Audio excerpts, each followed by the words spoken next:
All right, welcome to statistics. We are going to look at different types of studies and how to collect data. We're going to primarily, in the first part of this, look at the difference between observational and experimental studies. To start with, let's start with observational studies.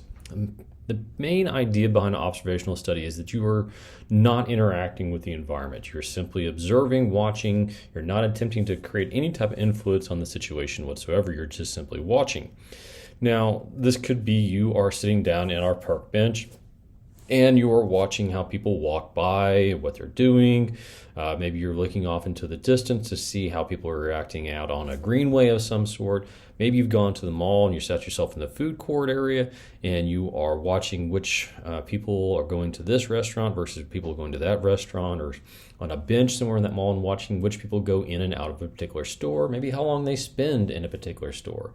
So those are all different pieces of data that you could be observing, and there's lots of others as well, all sorts of things that you could be watching.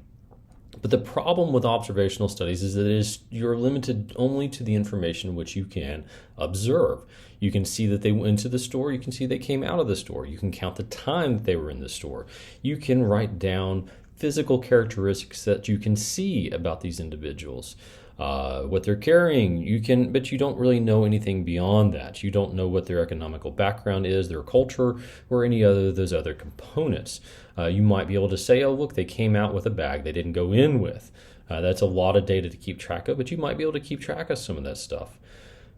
The problem, though, another aspect of observational studies, you can't enter into an observational study without causing some type of disruption within the system. So the idea is that we don't want to cause an interaction, we don't want to influence the system, but simply by being there, you're going to cause a interaction of some sort. It's like a scuba diver jumping into the water. The fish are going to swim away by natural occurrence. They're going to swim away from the big other creature in the water. By sitting on the bench in the park, you may, if you're sitting there for a long period of time, someone may be concerned, why is that person sitting there with a notebook and looking around and looking at people and writing stuff down? And that could cause a disruption, or it might just be, someone sees out of the corner of their eye that there's somebody over there and it makes them uncomfortable and they move on. So by all accounts, observational studies can collect a lot of data, but there's also a lot of data that you would be missing as well. And there's disruption that can occur. So the idea here is that you cannot observe everything. This would be a really good activity if you ever want to try it. Just go sit down somewhere and just try to observe everything you can. And notice the fact that you're not going to be able to observe everything. As you're writing something down that you observed, you're missing something else. And the amount of data that you're actually being exposed to and the amount of data that you can actually process are dramatically different. There's a huge connection or a huge disconnect between those two pieces. But observational studies definitely have their place. Experimental studies, though, they're very different. Now, the idea is that there is a control group and a treatment group, and everybody involved knows, or at least on some level, they know that something is happening. So the idea with an experiment is that you are introducing some type of treatment into the process. And then you also, a lot of times, you have a control where you are keeping this other group of people from having that, whatever that treatment is. So this could be from medical terms where we're asking people with headaches to come in and we're giving some people a sugar pill and the other people we're giving some type of actual medicine to help relieve the headache. That would be the control group and the treatment group. The control group that gets nothing, they're in control, that there's nothing that out of the ordinary that would be happening to them, as opposed to the treatment group, which is getting this new drug of some sort.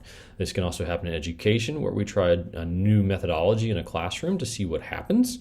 And the idea is to see does this methodology improve the quality of learning? Now, in certain instances, we run into the situation where the experiment goes so well, it merits us actually stopping the control group and introducing the treatment into the control group because it's what's in the best interest of all people involved. So that's another aspect of things as well to keep track of when you're collecting that data. Now, I have an example for us to look at.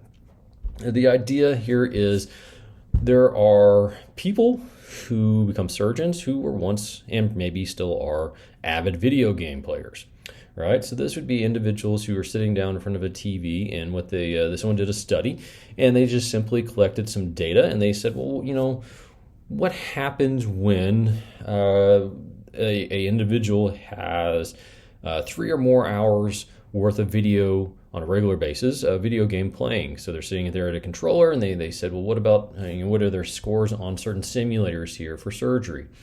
And they found that individuals who played lots of video games were better, on the simulator at least, they're better surgeons than those who didn't play lots of video games. So the question becomes, does this mean that we should recommend that surgeons play video games in their spare time?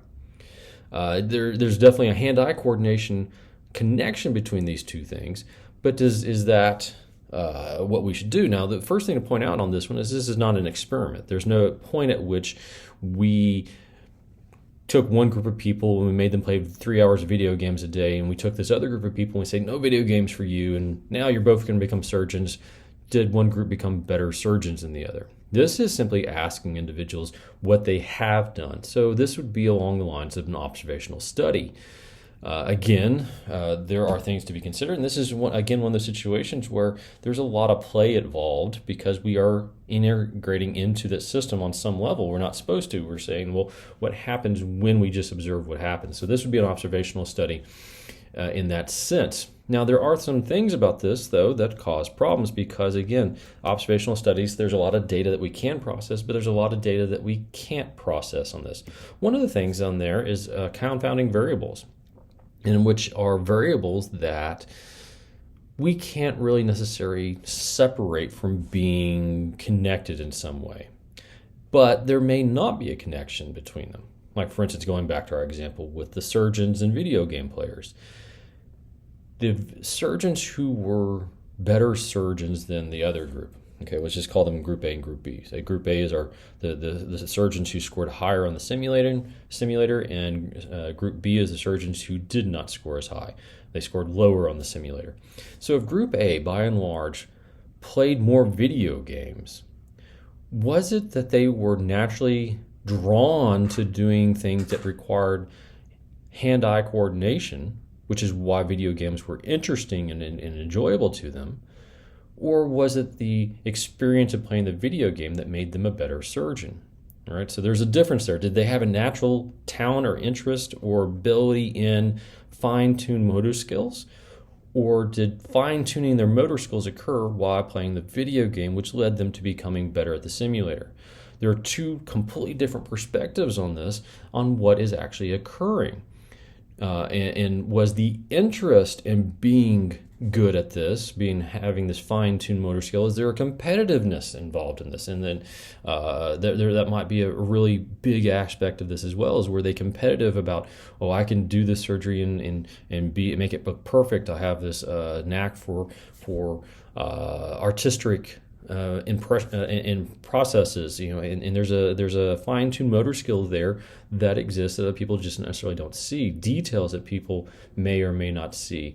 There may be a genetic factor that gives someone a predisposition to become better at surgery, which means that they would probably also be better at video games, and being better at video games naturally might lead to them wanting to play the video game more than someone who is not as good at video games. They just find something they're good at, they enjoy it, and they start playing it more. So there's a lot to consider with that. So the next stage in that surgery process would be to sit down and say, well, okay, let's do an experiment. Let's take some surgeons and let's put them on the simulator, and then let's have them play video games for the next 6 months in addition to doing surgery.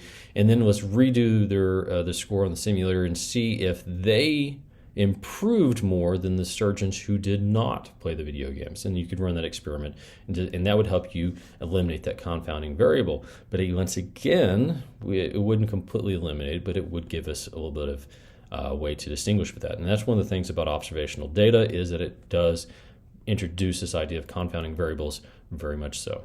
Now, another aspect of things that we need to think about is subjects, factors, and treatment. Subjects are the individuals to be studied. So in the example I produced, it was the surgeons who were the subjects of that. The factors, the variables that we're looking at would be whether they did or did not play video games. In fact, the study actually looked at 3 different levels. So video games, less than 3, between 1 and 3 hours of the video games, or more than 3 hours of video games is the way it broke down. I think it was averaging per day or something. So maybe someone had I'll play a lot one day and not much the other days.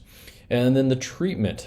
Treatments are conditions introduced into the environment to change an outcome, positive or negative. And the control group is the group that does not receive the treatment. So you have the treatment group that receives the treatment, and you have the control group which does not receive the treatment. They are maintained as being the standard ones that they had before. Okay? So just a little bit of terminology there for you. Now, sometimes you can do a study and it's just a very bad study. Like, how do we go about when we say that this was a bad experiment? Well, how do we know it was a bad experiment? Well, because it creates these confounding variables that really don't answer any questions. Maybe it spurs something else on that leads to another study, but the study itself wasn't really useful to us beyond saying we just need to collect more data. So maybe bad isn't necessarily, maybe I'm overkilling here, but the idea is, how do we separate this? So let's think about an online course geared at graduate students. So if we have a master's program and we're trying to help people get into the master's program, so we create an online preparatory course to help people with a standardized exam to help them do well on that standardized exam so they can get into graduate school. Well, the people taking that online course versus the people taking the course face-to-face, they might be a different demographic. Let's just say people taking this course face-to-face are, younger people, or actually moved out into the profession yet and aren't working in the profession, versus the people working online doing the online course version are people who are already professionals, or maybe they're a little bit older. Those two situations in and of themselves create a disconnect between the demographics are changed. So we can't necessarily compare them. We're not comparing apples and apples here. So if we show the online course has a lot of success, what we're actually showing is the online course has a lot of success with that demographic. If we have a younger population that is not already in the business field, all we're showing is that online course has success with individuals who are does or does not have a lot of success with that demographic. What we really need to do is engineer a study that is looking at the same demographic for the online course versus the face-to-face course. There's not really a group that's the control group or the treatment group, because we're not necessarily looking at the same subjects. The qualities are different, which creates problems for us to be able to separate those. We've created a study with confounding variables as opposed to trying to get rid of them. So how do we go about doing that? Well, in that situation, it'd be very difficult, because how do we say, okay, this group of people has to take the course online, and this group of people has to take the course face-to-face. What we need to do in that situation is we tell people that we'd say, well, what are the characteristics that make someone successful in the online course? What makes someone successful in the face-to-face course? And we'd have to look at those as two individual studies, even if we reported them collectively, but we need to look at those as individual studies because they are so separated in their nature and their demographics that they're not comparable. So you got to be careful when you're creating a study, because really in that situation that would have been two separate studies as opposed to one study. I hope this is useful. I hope you find statistics increasingly wonderful. I often enjoy statistics myself because it helps us explain a lot of different things. Be thinking about how you can manage data collection and how you can make the data collection good and useful and reliable. Take care.